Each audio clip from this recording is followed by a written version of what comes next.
Selamat berjumpa kembali dalam layanan audio Sahabat Perjalanan. Hari ini adalah hari Selasa 7 Mei 2024. Tema renungan saat teduh kita dengan judul Allah dan Media. Allah dan Media. Firman Tuhan terambil dalam Habakuk pasal yang kedua ayat 19 sampai ke-20. Celakalah orang yang berkata kepada sepotong kayu, terjagalah, dan kepada sebuah batu bisu, bangunlah. Masakan dia itu mengajar? Memang ia bersalutkan emas dan perak, tetapi roh tidak ada sama sekali di dalamnya. Tetapi Tuhan ada di dalam Bait-Nya yang kudus. Berdiam dirilah di hadapannya, ya segenap bumi. Mari kita berdoa. Bapa yang di dalam surga, untuk kami bisa dekat dengan Tuhan, untuk kami bisa menyembah dengan Tuhan, untuk kami bisa memuji Engkau, kami membutuhkan seringkali media-media, namun media tidak menggantikan Tuhan yang sesungguhnya. Dalam nama Tuhan Yesus kami berdoa, amin. Shalom sahabat seperjalanan yang dikasihi Tuhan, sebuah tema yang cukup menarik yaitu Allah dan media. Apa yang dimaksud dengan Allah dan media? Kita memahami bahwa Allah tidak terlihat, Allah tidak terdengar suaranya, sekalipun di dalam perjanjian lama Allah bisa menampakkan diri dalam bentuk malaikat, dalam bentuk suara yang berbicara, baik kepada Abraham, baik kepada Samuel, baik kepada kemudian Paulus yang sebelumnya bernama Saulus. Allah bisa datang dalam mimpi, dan Allah bisa berbicara lewat nabi-nabi yang terjadi, lewat hakim-hakim, lewat raja-raja di zaman perjanjian lama. Namun sesungguhnya bahwa Allah memang bukanlah materi, Allah bukanlah bendani, Allah bukanlah patung, Allah bukanlah kayu yang sebagaimana firman Tuhan katakan, Allah juga bukan emas dan perak.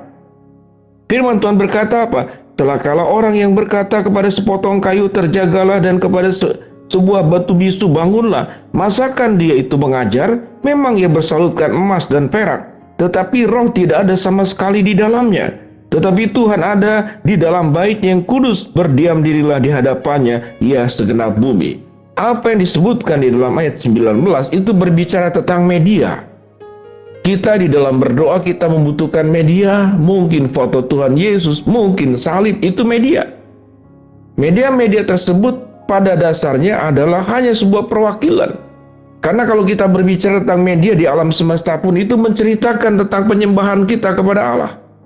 Langit menceritakan kemuliaan Allah, cakrawala memberitakan tentang pekerjaan-pekerjaannya. Bahkan kalau kita lihat bagaimana firman Tuhan mengajarkan, seringkali keberadaan Allah itu diungkapkan di dalam media-media. Bahwa Yesus itu seperti pokok anggur, Yesus itu disebut sebagai air hidup, roti hidup, pintu kedomba-dombaan. Yesus itu adalah gembala, seperti gada dan tongkat yang menjaga, itu adalah media. Dan Yesus dikatakan adalah terang yang sesungguhnya, akulah terang dunia. Kalau terang berbicara itu kaitannya dengan apa yang ada di alam semesta ini. Kalau siang hari itu diwakilkan oleh matahari, kalau malam hari diwakili oleh bintang dan bulan. Tetapi matahari bukan Tuhan, bulan bintang bukan Tuhan, salib bukan Tuhan. Semua media-media tersebut itu bukan Tuhan. Alkitab mencatat Kristus itu adalah anak domba yang disembelih. Tapi jangan menjadikan domba kemudian menjadi Yesus. Karena itu media. Media yang menggambarkan tentang keberadaan Allah yang maha tinggi, yang maha mulia.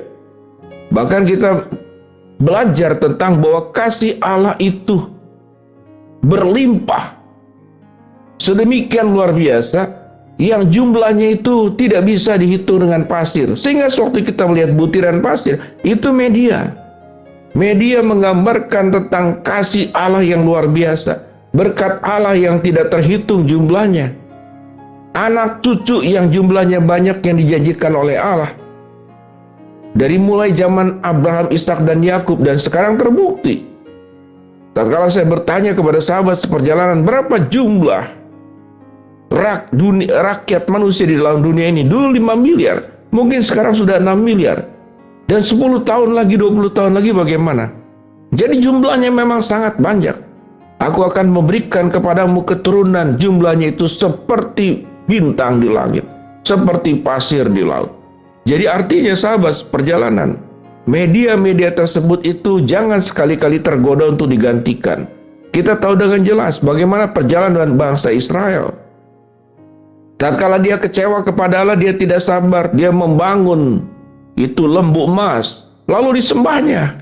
Sedemikian rupa, ada kitab Taurat, 10 hukum Taurat yang dituliskan oleh Tuhan dan diberikan kepada Musa. Kalau itu ada dalam bentuk batu, misalkan saat ini ada, kadang-kadang bisa berbahaya. Orang akan berduyun-duyun melihat 2 loh batu yang berisi Taurat, bahkan bisa disembah. Kuburan Yesus bisa disembah. Kalau kemudian kain kafan Yesus dan salib Yesus, kalau bisa diawetkan salibnya itu lalu masih ada, jangan-jangan itu pun disembah. Tetapi semuanya itu adalah media. Media itu tidak boleh menggantikan Tuhan. Jadi jangan merasa kalau kita tidak pegang salib, lalu iman kita jadi goyah. Karena imanmu bukan bergantung salib dalam bentuk kayu, tapi imanmu bergantung kepada Kristus yang pernah tersalib untuk kita semua. Maka semuanya itu adalah media. Media pada dasarnya itu akan sangat menolong. Karena memang hidup manusia itu diikat oleh indera. Kita diikat oleh mata yang melihat, suara yang mendengar, kemudian penciuman.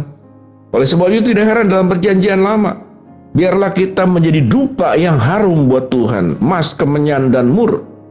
Kemenyan dan mur itu dipakai untuk sebuah persembahan yang diberikan kepada Allah. Itu pun media, menggambarkan seluruh yang harum, seluruh yang wangi, seluruh yang baik, seluruh yang benar. Itu harus dipersembahkan kepada Allah. Itu media. Tetapi media harus disikapi dengan hati-hati. Jangan kemudian disembah. Jangan kemudian kalau lewat media itu seakan-akan baru ada kuasa Allah yang mengalir di dalamnya. Sebagaimana rasul di zaman Tuhan Yesus yang bisa menyembuhkan dengan sapu tangan. Kalau sapu tangan itu masih ada, mungkin disembah saat ini. Dan itu semuanya adalah media. Biarlah apa yang firman Tuhan katakan pada saat ini dalam Habakuk pasal yang kedua, ayat 19 sampai ke-20 dikatakan, celakalah orang yang berkata kepada sepotong kayu, terjagalah, dan sepotong dan sebuah batu bisu, bangunlah, masakan dia itu mengajar. Memang ia bersalutkan emas dan perak, tetapi roh tidak ada sama sekali di dalamnya. Dengan demikian sahabat perjalanan, biarlah kita terus belajar bertumbuh, karena ada kebiasaan-kebiasaan sebagian orang yang terlalu mengagungkan media, mengagungkan simbol-simbol, bahkan mungkin juga pakaian-pakaian tertentu. Kalau kita berpakaian seperti orang Yahudi, jubahnya panjang, ada kerincing di bawahnya, lalu seakan-akan kita menjadi lebih rohani. Maka media-media tersebut pada dasarnya adalah alat bantu yang membuat kita bisa lebih dekat dengan Allah. Tervisualisasi, teraudiosi, kita mendengar suara. Kenapa kita dengarkan khotbah? Kenapa firman Tuhan disampaikan oleh para pendeta? Itu media.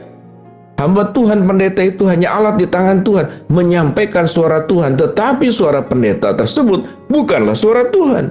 Jadi jangan diganti-ganti, jangan diubah-ubah. Suara Allah tetaplah suara Allah, tetapi suara manusia lewat para rohaniawan dan hamba Tuhan, mereka hanya media, mereka hanya alat di tangan Tuhan. Mari kita terus bertumbuh semakin dewasa dalam pemahaman kebenaran firman Allah. Mari kita berdoa.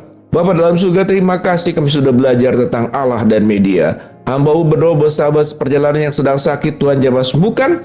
Sahabat seperjalanan yang sedang menghadapi masalah, Tuhan bukakan jalan. Sahabat seperjalanan yang sedang berdoa mengharapkan sesuatu, Tuhan kabulkan dengan cara dan waktunya Tuhan. Di dalam nama Tuhan Yesus kami berdoa. Amin. Shalom, sahabat perjalanan, sembahlah pujilah Allah dengan roh dan kebenaran, bukan dengan media dan diutamakan melebihi Tuhan. Tuhan memberkati kita semua.